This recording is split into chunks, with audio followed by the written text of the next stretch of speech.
Shalom! Hoje eu quero começar o tema desse dia, desse período em que a gente está falando sobre Bethlehem. Estamos completando 25 anos como igreja, debaixo de uma palavra que o Senhor nos deu, que nós seríamos a casa do pão e que Yeshua se manifestaria nas nossas vidas para nos saciar e através de nós, que Ele pudesse se manifestar em incontáveis pessoas. O texto que eu quero ler está em Miqueias, capítulo 5. Eu vou ler o versículo 2, depois o 4 e o 5. Então me acompanhe, por favor.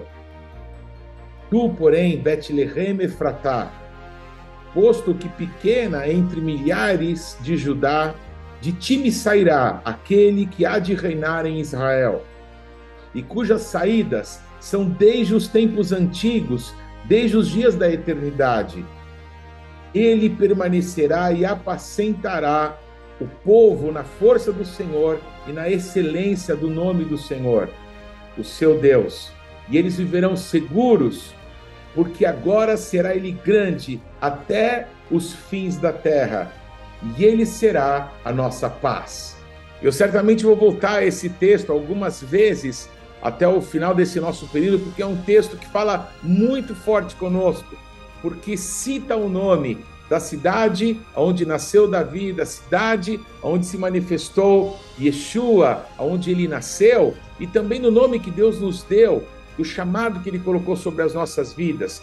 Eu quero abordar hoje, não é um dos nomes pelos quais Jesus ia ser conhecido. Na verdade, ninguém nunca o chamou de Emanuel, como se fosse um nome, mas ele representa o que esse nome quer dizer. Esse nome fala do propósito do Pai para com a vinda de Yeshua a esse mundo, que Deus estivesse conosco, que a presença de Deus nunca nos abandonasse. A expressão em hebraico para Emanuel é Im Anachnu El. Im quer dizer com, Anachnu, nós, então conosco. El é uma das palavras para Deus. Então, Deus conosco, Deus entre nós, Deus se manifestando nas nossas vidas. Foi sempre esse o desejo de Deus. O nosso Deus, quando criou o homem à sua imagem, conforme a sua semelhança, colocou ele num jardim em que o próprio Deus tinha feito com tanto amor. Ele plantou um jardim no Éden e colocou o homem ali para que houvesse um local de encontro, um lugar de comunhão. Mas vocês sabem a história, o homem pecou e foi tirado desse local, mas o propósito, os sonhos de Deus serão totalmente cumpridos. E o nosso Deus nos deu um gostinho. Por que eu falo isso? Porque ele tem um propósito de estar conosco para sempre. É assim que a história termina. Nós estaremos com o Senhor por toda a eternidade, porque ele nos comprou por bom preço, ele nos comprou com o sangue de Jesus.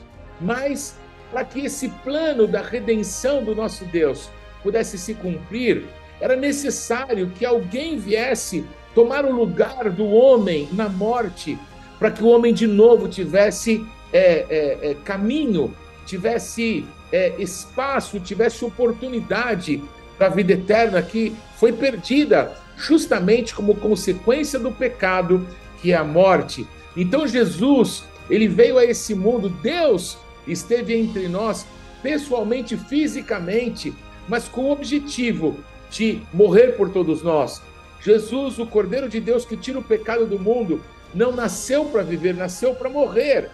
Mas esse tempo em que ele esteve conosco aqui nesse mundo, o Emanuel, o Deus conosco, se manifestou, nos ensinando o que é verdadeiramente o amor, a paz, a santidade, a justiça. Ele é a manifestação de todos esses atributos de Deus. Ele conviveu com aquela geração há quase 2000 anos atrás e ele nos deixou o legado das escrituras, dos evangelhos, das cartas que foram escritas pelos apóstolos, para que nós pudéssemos hoje, com o Espírito Santo morando dentro de nós, o Espírito de Cristo, o Espírito do Deus vivo, habitando no nosso interior, nós pudéssemos ser conduzidos até esse momento em que nós de novo estaremos com o Senhor para sempre. E eu quero que você se aperceba disso, que essa presença de Deus, ela atrai as pessoas. E justamente Bethlehem é um lugar em que pessoas de outras nações, pessoas que já serviram outros deuses, falsos deuses, é claro, foram atraídas pelo amor e pela justiça. E não há figura melhor do que a figura de Ruth, uma moabita, um povo que o povo de Israel abominava, porque na história deles, mulheres moabitas serviram de uma pedra de tropeço para que através da prostituição os homens acabassem na idolatria. Mas uma mulher moabita descobriu a preciosidade da bondade de Deus. Ela conheceu a sua sogra, foi casada com um homem da tribo de Judá, com um homem que morava em Betlehem. E embora esse homem tivesse morrido, ela conheceu a bondade, conheceu a justiça do nosso Deus, certamente ouvindo a sua sogra, Noemi, falando de como Deus é justo, de como ele se ocupa em cuidar dos necessitados, dos órfãos, das viúvas, dos estrangeiros. E essa mulher Ruth foi então atraída por essa bondade. Ela quis estar onde era a terra desse Deus bom, desse Deus justo. E nessa terra, tendo ouvido a sua sogra, os conselhos, tendo ouvido como Deus cuida das pessoas, ela foi ousada, ela foi colher, ela sabia o direito que ela tinha e ela foi resgatada. Ruth é um dos sinais, uma não judia que aprendeu com uma judia a respeito da bondade de Deus.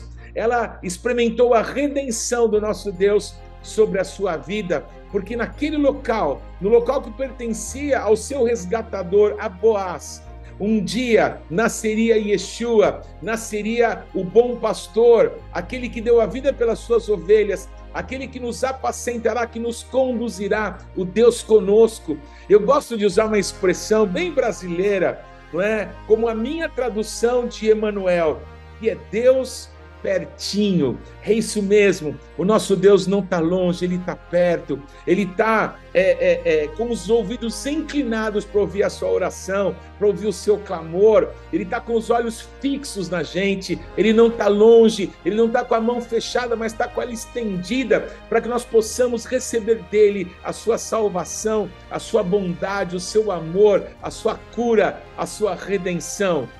Betlehem, a casa do Emanuel, casa da redenção. Que Deus te abençoe.